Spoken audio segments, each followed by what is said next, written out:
बिहार में अगले हफ्ते पहले चरण के लिए मतदान होना है। आज राज्य के सासाराम में प्रधानमंत्री नरेंद्र मोदी ने पहली चुनावी जनसभा को संबोधित किया। अपने 41 मिनट के संबोधन में उन्होंने रामविलास पासवान और रघुवंश प्रसाद को श्रद्धांजलि दी। वहीं लालू और कांग्रेस पर जमकर हमला बोला। वहीं लोक जनशक्ति पार्टी यानी चिराग पासवान को लेकर एक शब्द भी नहीं कहा। प्रधानमंत्री ने गलवान घाटी में शहीद हुए बिहार रेजिमेंट के जवानों को भी याद किया। अपने संबोधन में प्रधानमंत्री ने नीतीश कुमार के महागठबंधन से अलग होने के फैसले का समर्थन किया। प्रधानमंत्री ने कहा कि एमएसपी तो केवल बहाना है, असल में ये लोग बिचौलियों को बचाना चाहते हैं। उन्होंने बिहार के भविष्य के लिए राज्य में एनडीए की सरकार बनाने का अनुरोध किया। जो बात मैं बता रहा हूं, इसको जरा बारीकी से समझने की कोशिश कीजिए। जब उनको सत्ता से बेदखल किया गया तो ये लोग बौखला गए। उनके अंदर एक गुस्सा आया, जहर भर गया। इसके बाद 10 साल तक इन लोगों ने दिल्ली में यूपीए की सरकार में रहते हुए बिहार पर, बिहार के लोगों पर अपना गुस्सा निकाला। और मुझे याद है, मैं भी गुजरात का मुख्यमंत्री था, नीतीश जी बिहार के मुख्यमंत्री थे। और जब हम भारत सरकार की मीटिंगों में जाया करते थे, नीतीश जी बार बार उनको कहते थे कि आप बिहार के काम में रोड़े मत अटकाइए, बिहार की राजनीति का अखाड़ा दिल्ली को मत बनाइए। लेकिन 10 साल तक यूपीए सरकार में बैठे लोगों ने, जिसको टाइट चाबी करने के लिए बिहार के लोग पहुंचे हुए थे, वे पराजय के गुस्से में नीतीश जी को एक काम नहीं करने देते थे। 10 साल बर्बाद कर दिए नीतीश जी के। बाद में 18 महीने क्या हुआ, ये मुझे कहने की जरूरत नहीं है, आप भली भांति जानते हैं।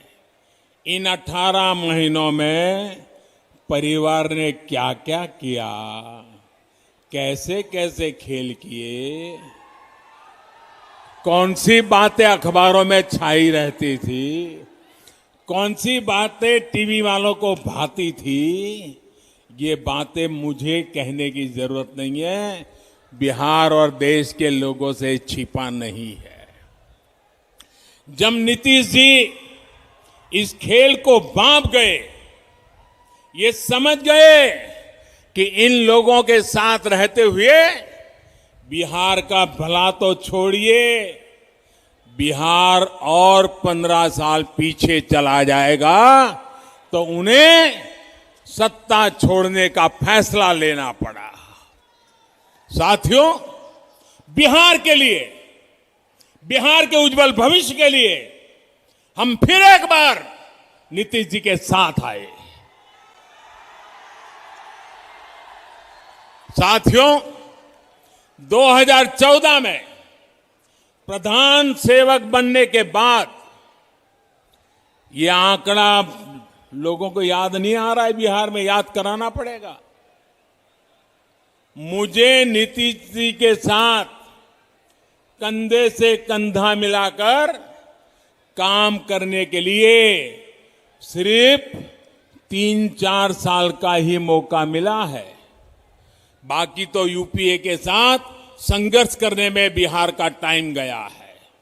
लेकिन इन 3-4 वर्षों में भी कहीं पर 3-4 गुना काम किया, कहीं पर 5 गुना तेजी से काम किया गया है।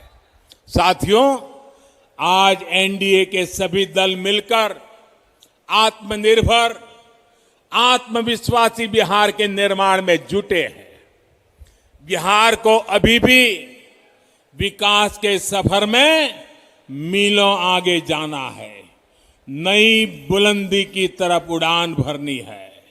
बीते वर्षों में बिहार के गरीब, दलित, वंचित, पिछड़े अति पिछड़े, आदिवासी, उन सब तक वो सुविधाएं पहुंचाने का प्रयास किया गया है, जिन्हें पाना कभी बहुत मुश्किल होता था। आज उसको अपना पक्का घर बिना किसी भेदभाव के मिल रहा है। आज वो भी संपन्न परिवारों की तरह गैस चूल्हे पर खाना बना रहा है। आज उसके घर में भी शौचालय की सुविधा है। आज उसके बच्चे भी बिजली की रोशनी में पढ़ाई कर पा रहे हैं। आज वो बीमार होता है तो उसके पास 5 लाख रुपए तक मुफ्त इलाज की सुविधा है। साथियों, शुद्ध पीने के पानी की क्या स्थिति थी, ये बिहार की बहनों बेटियों से बेहतर कौन समझ सकता